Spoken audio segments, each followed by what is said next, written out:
What's up, BTS? It's your host, Michaela, and I'm here to break down the top 10 celebrities who should be banned from live TV. At number 10, we have Miss Get It Fresh Fergie. Now, Fergie was a super hot topic of conversation in the early 2000s. She was a part of the musical group Black Eyed Peas, which saw her collectively dominating the charts and industry for a few years. But that sudden success took a startling halt as she began to lose mainstream success by 2009, in light of the Black Eyed Peas' extended hiatus and her lack of chart-topping singles since 2007. Still, I'm sure nothing could prepare Fergie for her final memorable performance to date, because it was unfortunately not her best. She took center court at the 2018 NBA All-Stars game to sing the US national anthem, and what should have been a simple boost of confidence for her stumbling career instead turned into a theatrical, overly sensual, semi-comedic, and overall inappropriate choice of creative direction, which soon became the talk of the town for not so great reasons. Her performance is quite painful to watch, but I will say it's a known fact that this roughly 2.5-minute rendition further plummeted Fergie's drowning reputation, and was pretty much the end of her. The performance had fans and players in attendance attempting to stifle their laughter out of respect, while cameras awkwardly panned around the space, trying their best to capture them breaking their poker faces. Some were even caught red-handed on live television, and to say the least, they're much better than me, because I would have been slapping my knees with tears running down my face by the end of it. This performance caused waves on social media, and shortly after, another wild performance of Fergie cartwheeling on GMA in 2008 resurfaced. The internet's lack of ability to take Fergie serious as an artist reemerged as they practically dragged her name through the mud. To be fair, the US national anthem seems to be career-ending for so many celebrities. However, I feel this means Fergie should just be banned from performing on all live TV shows if they're just gonna keep memeing her every time. At number 9, we have the once beloved American chef Paula Dean. Her attraction in the media was instant, and she was admired worldwide for her vast cooking skills and seemingly great personality. Until people got a dish of the real Paula, and it's safe to say many were left fuming when her truth was revealed. A former employee named Lisa Jackson sued Paula under the grounds of racial and sexual discrimination. She was accused of attempting to host a plantation-themed wedding for her brother, complete with black servants, as well as regularly used racial slurs such as the N-word, all of which she later admitted to during testimony. Paula claims she picked up her idea from another restaurant where she believed the concept was, quote, beautiful, really impressive. According to The Guardian, Paula even tweeted a since-deleted picture of her son in brownface following her 2015 Dancing with the Stars appearance. But despite her excuses, Paula's actions spoke far louder than her words, and she was now deemed top racist rather than top chef. She took to apologizing on the Today Show to try to smooth things over. However, she played the victim the entire time, so it wasn't believable nor tasteful in any way. Lucrative partnerships like MasterChef were pulled immediately once major corporations severed their ties with her, and Food Network reacted accordingly to her verified court statement, where they refused to renew her contract despite several apologies. Karma is a dish best served cold, I guess. At number 8, we have married duo Natalia and Willy Moon. Their blow-up on contestant Joe Irvine during an X Factor New Zealand filming was quite literally career-ending. Natalia was joined alongside her husband as they berated the man. Natalia proceeded to mock Joe on live TV by going on a rant about how Joe was trying to be a carbon copy of her husband. Quote, as an artist who respects creative integrity and intellectual property, I am disgusted at how much you've copied my husband. From the hair to the suit, do you not have any value or respect for originality? Now, Willy's comments seemed a bit more personal, and quite frankly, a lot more harsh. He added more fuel to the fire by comparing Joe to Norman Bates in Leatherface. He called Joe creepy and alleged how he would steal someone's face and assassinate everybody in the audience.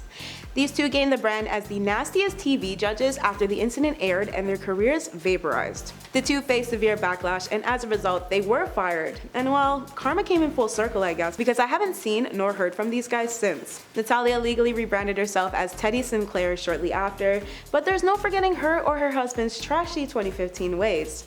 I, for one, will not be supporting their now banned Cruel Youth, and honestly, the world should really just do us all a favor and ban them before they ever try to make another live TV appearance again. At number 7, we have everyone's favorite controversial talk show host, Steve Harvey. Now, Steve has several backlashes that can be deemed worthy enough to get the boot from live TV, but for the sake of time, I'll only break down a few. Let's start with the one no one can ever forget, because this pop culture moment in history will never go down without a fight. The 2015 Miss Universe show saw Steve name Miss Colombia as the winner, when in reality it was Miss Philippines who took the crown. The host spent weeks apologizing for the embarrassing mix-up, and the world understandably took took forever to move on. A few years back, Steve made an appearance on Tyra Banks' talk show where he informed her that no woman should be dating an atheist. In January 2017, Steve spewed a racial joke against Asian men on his show in 2002, which he was heavily criticized for and later issued a public apology. On an appearance for The View, Steve made a controversial comment about gay men in reference to them not being, quote, real men. He was quickly checked and corrected by another host on the panel. Steve had a segment on Good Morning America where he hinted that you cannot stop a man from coming on to you once he's interested, because, quote, men don't care what women do, in response to a caller politely inquiring how to turn a man down.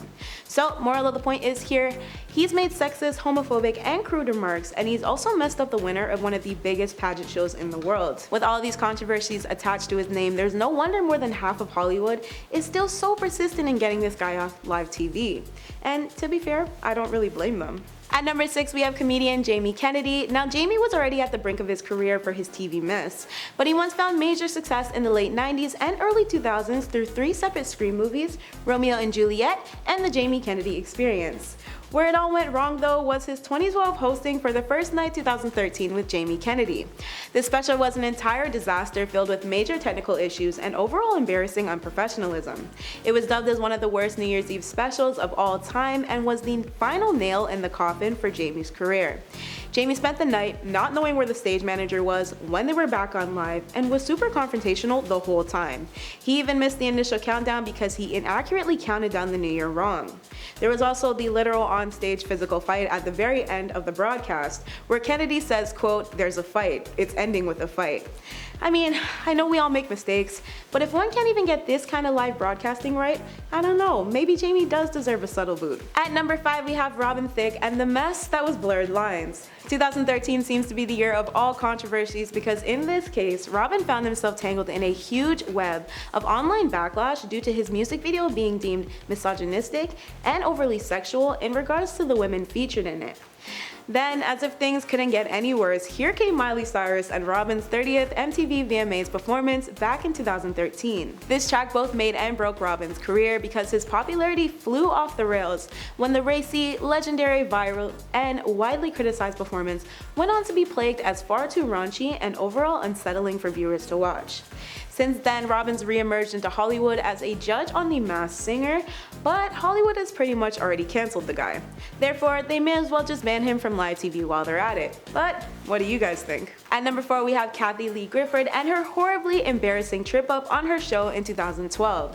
This experience of public shame stemmed from Martin Short's appearance from Madagascar 3 Promotions, where during the interview, Kathie hassled him with loads of seemingly harmless questions about his marriage to his wife Nancy Dolman, except for the fact that she was clearly unaware that Nancy had passed away almost 2 years prior because of cancer.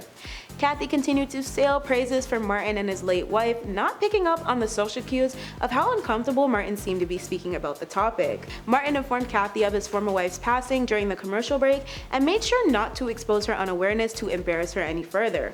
He also publicly accepted her apology, and his professionalism in handling the situation was praised by many, whereas Kathie rightfully caught the short end of the brutal netizen comment train after broadcasting. This slip-up didn't exactly exile her TV career entirely, as she remained a talk show host for Today until 2019, but it definitely tarnished her reputation and caused severe damage to how the world perceived her as a host. I mean, if you can't be bothered to do your research before your guest comes on live television, you may as well be banned from hosting live shows, period.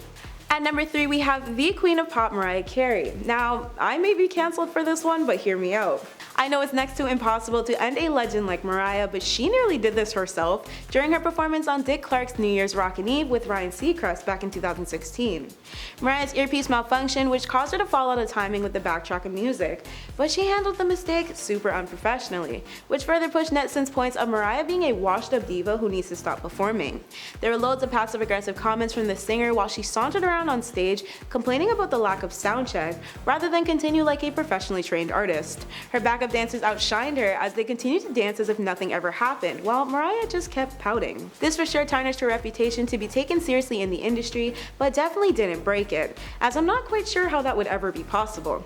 I think our Queen of Pop should definitely stick to pre-recorded performances from here on out though. Matter of fact, we should start a petition to ban her from ever committing to live performances again. At number 2, we have the infamous Taylor Swift vs. Kanye West VMAs 2009 incident. The rapper was seen storming onto stage mid-show to seek justice for his good friend and other musician Beyonce, who he felt should have received the award in place of Taylor for Best Female Video, where both ladies were nominated. Fans could see Taylor trying to maintain a level head as soon as West departed the stage, but Taylor later used this dramatic string of events for inspiration in more than one of her next songs, which is basically her whole brand as an artist. Kanye eventually apologized in 2009 during a Jay Leno interview, but still, with all his recent outbursts lately, I personally don't feel as if Kanye should be asked to appear on any live TV shows for a long time. At number 1, we have the lip-syncing queen, Ashlee Simpson.